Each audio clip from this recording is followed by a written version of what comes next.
আসসালামু আলাইকুম প্রিয় শিক্ষার্থী। আজকের ভিডিওতে আলোচনা করব একাদশ দ্বাদশ শ্রেণীর ব্যবসায় সংগঠন ও ব্যবস্থাপনা প্রথম পত্রের প্রথম অধ্যায় ব্যবসায় পরিচিতি। আজকের ক্লাসটা তোমরা যদি মনোযোগ দিয়ে দেখো তাহলে ব্যবসা নিয়ে তোমাদের আর কোনো কনফিউশন থাকবে না। মানে একটা এক্সাম্পল যদি তোমরা দেখতে পাও, একটা উদ্দীপক যদি দেখতে পাও, তারপরে তোমরা চট করে বলে দিতে পারবে যে আসলে ওই কর্মকাণ্ডটা ওইটা আসলে ব্যবসা নাকি ব্যবসা নয়। সো আশা করি পুরো ভিডিওটা তোমরা মনোযোগ দিয়ে দেখবে। প্রথমেই আমরা জেনে নেই ব্যবসায় কি। মুনাফা অর্জনের উদ্দেশ্যে গঠিত ও পরিচালিত বৈধ অর্থনৈতিক কর্মকাণ্ডকে ব্যবসা বলে। এখানে আমরা তিনটা জিনিস পেলাম, একটা হচ্ছে মুনাফা অর্জনের উদ্দেশ্য, একটা হচ্ছে বৈধতা থাকতে হবে এবং অর্থনৈতিক কর্মকাণ্ড অবশ্যই থাকতে হবে। এই তিনটা বিষয় আমরা পেলাম। এই তিনটা বিষয় আমরা আলোচনা করব। কোনো একটা কর্মকাণ্ড, কোনো একটা উদ্দীপক যদি লেখা থাকে, সেই কর্মকাণ্ডটাকে, সেই উদ্দীপকের কর্মকাণ্ডটাকে আমরা এই তিনটা বিষয় দিয়ে আমরা যাচাই করার চেষ্টা করব। এই তিনটা শর্ত যদি পূরণ করে তাহলে সেটা ব্যবসা হবে, আদারওয়াইজ ওইটাকে আমরা ব্যবসা বলতে পারি না। প্রথমে কি দেখতে পেলাম? মুনাফা অর্জনের উদ্দেশ্য। কোন কর্মকাণ্ডে, কোন অর্থনৈতিক কর্মকাণ্ডে অবশ্যই উদ্দেশ্যটা মুনাফা অর্জন থাকতে হবে, তাহলেই সেটাকে ব্যবসা বলা যাবে। ফর এক্সাম্পল, আমি এই মার্কারটা, আমার দুইটা মার্কার দরকার, আমি তিনটা মার্কার বাজার থেকে কিনে নিয়ে এসেছি। এবার দুইটা মার্কার রেখে একটা মার্কার আমার দরকার নেই, সো আমি কি করলাম, আরেকজনের দরকার, আমার একটা ফ্রেন্ড বা অন্য কোনো টিচারের একটা মার্কার দরকার, আমি তাকে আমার বাকি যে এক্সট্রা মার্কারটা ওইটা তাকে দিয়ে দিলাম। আমি যেই দামে কিনেছি হয়তো সেই দামেই দিলাম, অথবা তার চেয়ে কমে দিলাম, অথবা তার চেয়ে বেশি দামে বিক্রি করলেও এটা ব্যবসা হবে না, কারণ আমার মূল উদ্দেশ্য মুনাফা অর্জন করা না, বা আমার এটা আমার কাজ না, আমার এটা লাগবে না, তাই আমি আরেকজনের কাছে বিক্রি করে দিয়েছি। তাহলে মুনাফা অর্জনের উদ্দেশ্য না থাকার কারণে এটা আমার ব্যবসা হবে না। যদি আমি এমন হয়, আমি মার্কার কিনে এনে এগুলো বিক্রি করি প্রতিনিয়ত, আমার উদ্দেশ্যটা এই মার্কার বিক্রি করে আমি অর্থ উপার্জন করব, তাহলে সেটা ব্যবসা হবে।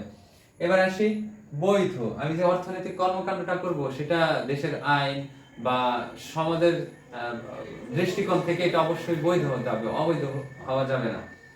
মনে করো আমি একটা দোকান দিলাম, সেই দোকানটার লাইসেন্স করা উচিত পৌরসভার মধ্যে যদি থাকে, তাহলে পৌরসভা থেকে লাইসেন্স নেওয়া উচিত। আর সেই লাইসেন্সটা না করেই আমি ব্যবসা শুরু করে দিলাম, তাহলে এটা কিন্তু অবৈধ হবে, বৈধ হবে না।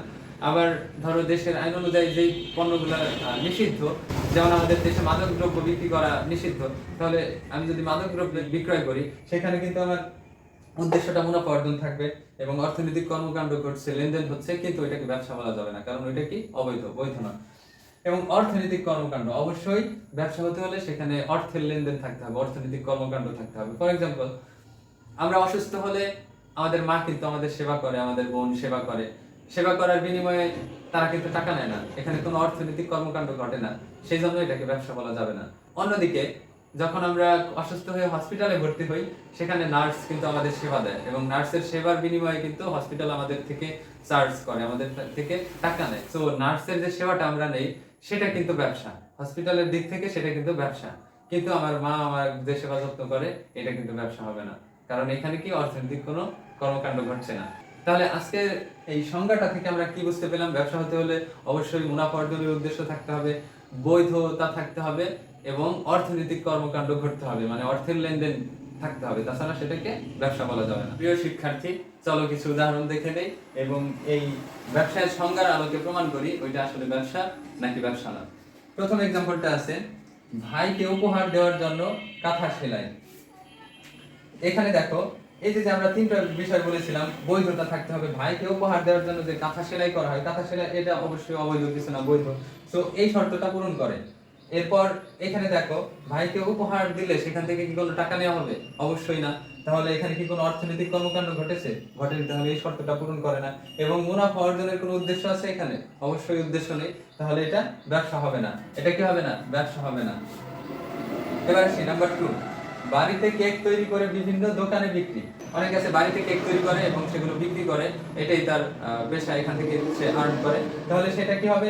এটা দেখেন, এটা বৈধ এবং অর্থনৈতিক কর্মকাণ্ড ঘটে, যেহেতু কেক বিক্রি করে তাহলে সেখানে টাকার লেনদেন হয়, আর তার উদ্দেশ্যটা কি? মুনাফা অর্জন অবশ্যই। যদি আবার সে কেক কাউকে গিফট করে তাহলে মুনাফা অর্জন না, অথবা সে কেক তৈরি করে না, একটা কেক তৈরি করেছে শুধুমাত্র তার রিলেটিভস কারো বার্থডে, তার জন্য, তাহলে সেটা ব্যবসা হবে না, কারণ সেখানে মুনাফা অর্জনের উদ্দেশ্য থাকবে না।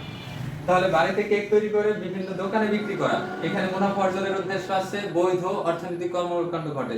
সো এটাকে কি বলতে পারি আমরা? এটা হচ্ছে ব্যবসা। এবার 3 নম্বরে আসি, ক্ষমতার জোরে লাইসেন্স ছাড়া বাস ভাড়া দেওয়া। আমাদের দেশে আমরা জানি যে ক্ষমতার জোর থাকলে অনেক কিছুই পসিবল।